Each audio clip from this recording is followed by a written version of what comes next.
hey, was going to give us our money back.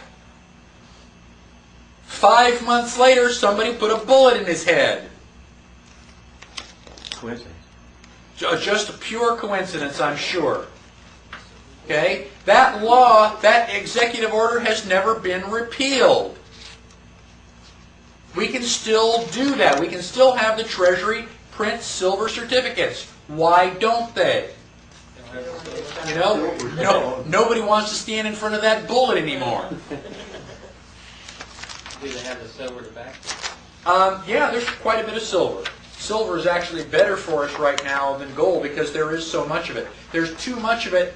I mean, we had people that tried to corner the market on it, and they couldn't do it. There's just too much. You know? So, then on page 27, I have a series of quotes that are all dealing with the Federal Reserve. It says, 100% of what is collected is absorbed solely by interest on the federal debt.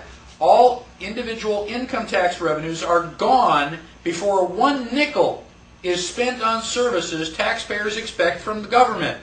This was the Grace Commission that was authorized by Reagan. They did a study. They said, your tax money does not go for hospitals and roads and national defense. Not a single penny. It's a lie. How many people have ever heard of the Grace Commission? Well, they've kind of swept it under the rug. I'm still trying to get a copy of it. Daniel Webster said, of all contrivances for cheating the laboring classes of mankind, none has been more effective than that which deludes them with paper money.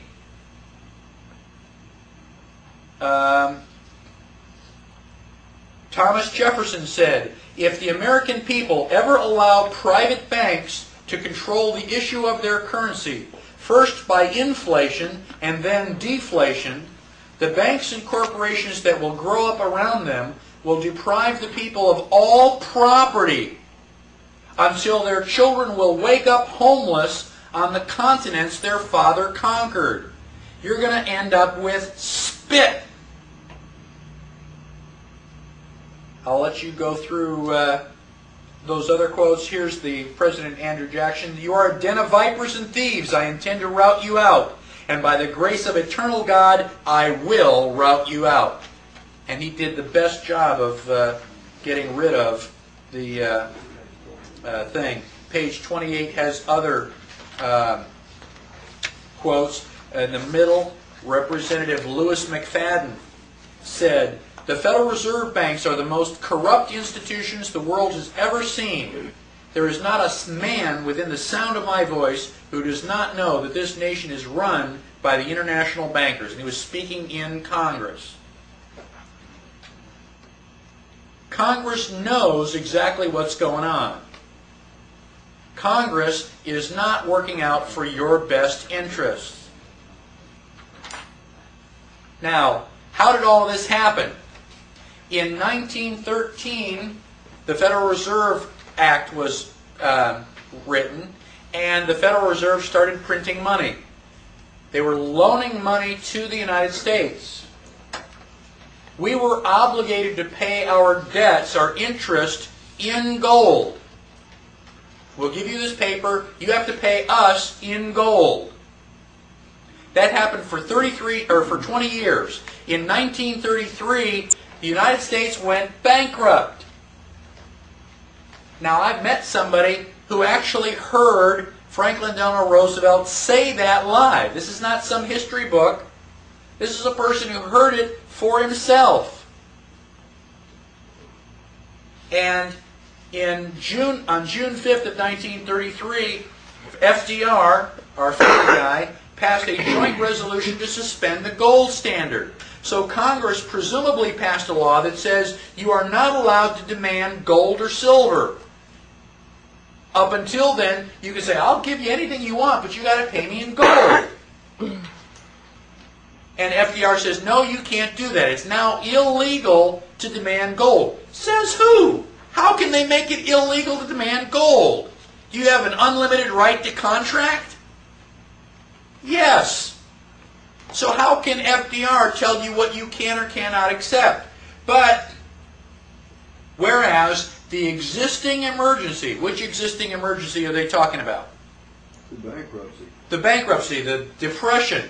Oh my gosh, the economy is terrible. Oh yeah, but you created that artificially. The existing emergency has disclosed the provisions of obligations which purport to give the obligee a right to require payment in gold or a particular kind of coin or currency, or in the amount of coin in US measured thereby, obstruct the power of Congress to regulate the value of money. So your rights are kind of a pain in the butt for us, so we're going to eliminate your rights. They can't do that. They didn't give them to us. They can't take them away. And this act is completely and totally unconstitutional. And down below, they say the term coin or currency means coin or currency of the United States, including Federal Reserve notes. So suddenly, worthless paper is now going to be traded the same as gold and silver. Isn't that wonderful? Page 30. In 1933, this is 1933. This is as it was happening. There were people awake, but nobody was listening. Congressman Beck, speaking from the congressional record. What does that mean? On the floor. It means on the floor. On the congressional record means that you can go to the archives and look it up. Don't take my word for it. Don't read the man's words yourself. Because I think of all the damnable heresies that have ever been suggested in connection with the Constitution, the doctrine of emergency is the worst. It means that when Congress declares an emergency, there is no Constitution. It means it's death. It's the very doctrine that the German Chancellor is invoking today. Which German Chancellor? Hitler. Hitler. So FDR did exactly the same thing that Hitler did. We bombed Hitler. We call him the worst, most evil man in history. But we're going to build a monument to FDR? Where's the logic in that? I have promised myself that before I die, I am going to go to Hyde Park, New York, and I am going to piss on his grave. Zoom in on that, would you? It says Chancellor Hitler is at least frank about it. We pay the Constitution lip service, but the result is the same. And so since March 9th of 1933, the United States has been, in fact, in a state of declared national emergency. My mother was born in 1934. She has lived her entire life under a state of national emergency. Well, if we're in a state of national emergency, how can we go out to these 4th of July picnics and throw the frisbee and have hot dogs? It's an emergency. Shouldn't we be running around going, the sky is falling, the sky is falling? How could it be a national emergency? An emergency means temporary. You know, it's on fire, you put the fire out, the emergency's over with. How can an emergency last for 70 years? Just by definition, it's no longer an emergency.